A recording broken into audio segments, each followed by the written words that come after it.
We're just ripping them off in this section of the show. All right, so we have another wide receiver that we're going to debate. And this time, it's me versus Adam over Deebo Samuel. Bob, once again, will be judging our picks. Bob's a great judge on these debates. But Adam, you got him at wide receiver 30. Whoa. You just hate some Deebo Samuel there. So walk me through, why is Deebo so low on your list compared to ADP, which has him at wide receiver 14? Look, I think that the San Francisco 49ers will continue to be the most efficient offense in the NFL, but I struggle to project it to be as efficient as last year. They have to take a step back in some capacity in terms of efficiency. Look, the trend line in Deebo's targets, rushes, just overall opportunities has been heading down for 3 years. Like, all of it's gone down, and that's despite the fact that he played more games last season than the season prior. The opportunities still went down, just on totals, not percentages, totals, playing more games season to season. That's not to say that Deebo wasn't fantastic last year. Of course he was. On a points per game basis, he was a wide receiver 1, and it was even better down the stretch. As long as you don't make it to the playoffs when you talk about down the stretch, in which case, playoffs were a dud on the whole. No touchdowns. We had like 9 carries. He was like less than his normal yards per carry by a pretty significant margin. I think he had 150 receiving yards in the entire playoffs. And this is a team that made it through a good chunk of the playoffs. So the playoffs were abysmal. So what I'm saying, not necessarily is that the playoffs mean that, oh, that's who Deebo is, but that the stretch he had right before the playoffs isn't necessarily who Deebo is either. It probably is living somewhere in the middle. I think Deebo is going to continue to be one of the most talented two-way players our league has. It just happens to be that he shares a team with the most talented two-way player in the NFL. And so for me, I think it's not likely that he has the points per game that he had last year, where he did make it into the back end of as a wide receiver 1 on a points per game basis and half point PPR, because I don't think that the touchdowns are going to continue. He had a spike in touchdowns, not like his crazy spike year a couple years ago, but there's that year, there's last year, and every other year he gets 2, 3, maybe 4, 5 touchdowns, like at maximum. I don't see him repeating last year's touchdowns, especially as, once again, his volume is just diminishing. And as far as the Aiyuk situation, this is one that could absolutely go in a bunch of different directions. Because if Aiyuk's gone, then Deebo's a certified wide receiver 1, and the whole board's effed. Not to say the other word. The whole board's effed. But if Aiyuk stays, and Aiyuk gets the money he's asking, well, then suddenly I feel like the targets that Aiyuk is almost certainly asking for are going to follow. And then I think that trend line for the opportunities of Deebo continues to go in the direction of, okay, maybe this year he gets 80 targets. Maybe this year he gets 30 carries. And for me, just the odds of the touchdowns not tailing off back to, what's been normal for him, which is, normal years has been closer to, we can pull it up, like 3 to 5, maybe 6 touchdowns, not 7 receiving and a handful more on the ground. Just especially as the rushing usage tails off, which has consistently tailed off. I think that's the scariest part, because that's the way he's been able to get in the end zone most consistently. So for me, it's not a knock on the player. It's that unless Brock Purdy's pushing for 10 yards per attempt, something's got to give, which he did last year. Look, he might make 9, which is still fantastic, historic. To do 9 back-to-back years would be freaking incredible. I don't think he pushes 10, dude. I can't be that efficient on this offense.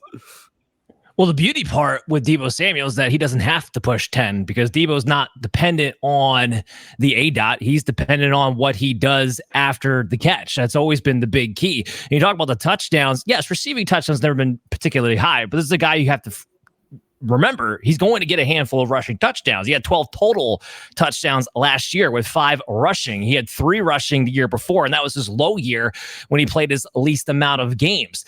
Here's the other thing. You got now you do have Brandon Aiyuk lower than the rest of us, but you still have Brandon Aiyuk at wide receiver 23. As great of a receiver as Brandon Aiyuk is, he has never ever outperformed Deebo Samuel on a fantasy points per game basis?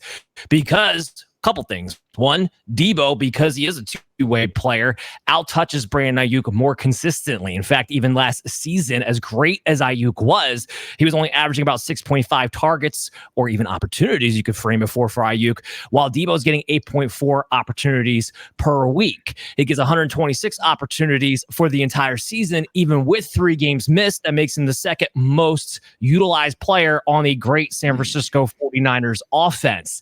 Deebo's not your typical wide receiver. You can't look at him that way. He's going to be a two-way player who gets utilized. And I think part of them using less of Christian McCaffrey is not using Elijah Mitchell, who always gets hurt every time he touches the ball more. It's giving more touches in that situation to Deebo Samuel. And for Deebo, all it's been coming down to over his career, and we'll go back to Chris on the Cooper Kupp argument, is whether or not he's in shape, not healthy, in shape. He was in shape in 2021. He was a wide receiver 2 overall. He was in shape last year. He was a wide receiver 9 on a fantasy points per game basis. Every indication this season is that Deebo's in even better shape coming into this season than he was last year right now from all the reports so far. This offense could go down in efficiency. Maybe it comes up in an uptick in pace. They were the 31st pace last season. Brock Purdy, another year where he gets to be healthy. You don't think that pace quickens up and that comes with more volume for some of these guys?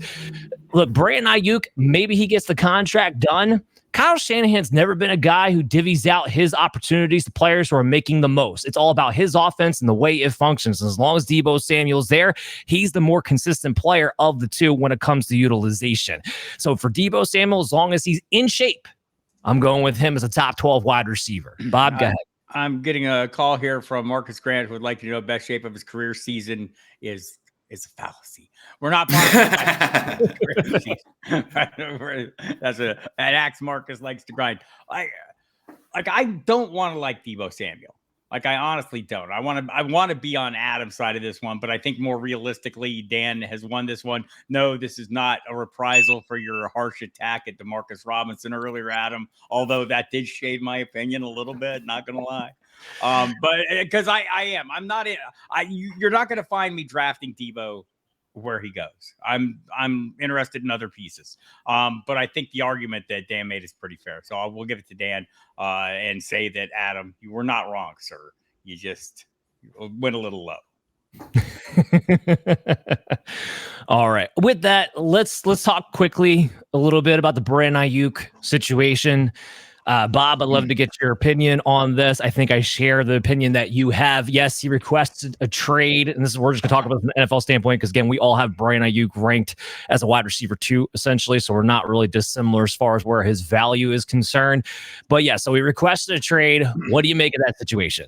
Yeah, I think it's interesting. You know, the word is there's this, the 49ers have no intention of trading him, which means obviously if they got the right offer, they would. Grant Cohen from SI.com threw out there recently that when they're negotiating with him, they talk about him as if he's a high-end wide receiver 2. When they're negotiating with other teams for a trade, he's a high-end wide receiver 1. They want that first-round draft capital. So again, everyone I've talked to, including the Athletics' Matt Barrow, thinks this is who, by the way, told me that they've offered him slightly less than the $28 million that Amon-Ra St. Brown got from Detroit earlier this year. That's going to be the sticking point. And they need to start talking again. I feel like this is going to get done at some point because this is just the way the 49ers do it. We can go back to Deebo's contract. It was the eve of training camp, Nick Bosa last year. And you want to keep Aiyuk around, among the league's most efficient receivers last year, top 3 in yards per catch, yards per route run, yards per target, explosive reception rate, all those things. Finishes fantasy's wide receiver 13. We're still drafting him at a ceiling. I don't like drafting him there either right now. With that little bit of uncertainty, but still a very good player and a very good offense. And probably much like Deebo, I won't be having too many shares of him, at least not until things get resolved. Yeah, I mean, that part I can't disagree with. Look, as it comes down to, he's still under contract. The 49ers can elect to franchise tag him next year at $22 million projected right now, which would still be a bargain for an elite level wide receiver. So the 49ers they hold all the cards. I don't think we're going to see Brandon Aiyuk in a different uniform. But kind of touch on Bob point real quick. I am over recent years backing off of players who hold out, hold in, whatever they decide to do. If they do not have a efficient enough or essentially proficient enough ramp up time. Look, these guys are in shape. They're working out all the time, but there's a difference between working out on your own and actually getting in football shape. You need time to do that. Now, if he misses 1 week of training camp and he's back in there, no, I'm not going to be concerned. But if this goes 2 weeks, 3 weeks into training camp, I'm going to be moving Brandon Aiyuk down a little bit on my list just to talk about that for a second.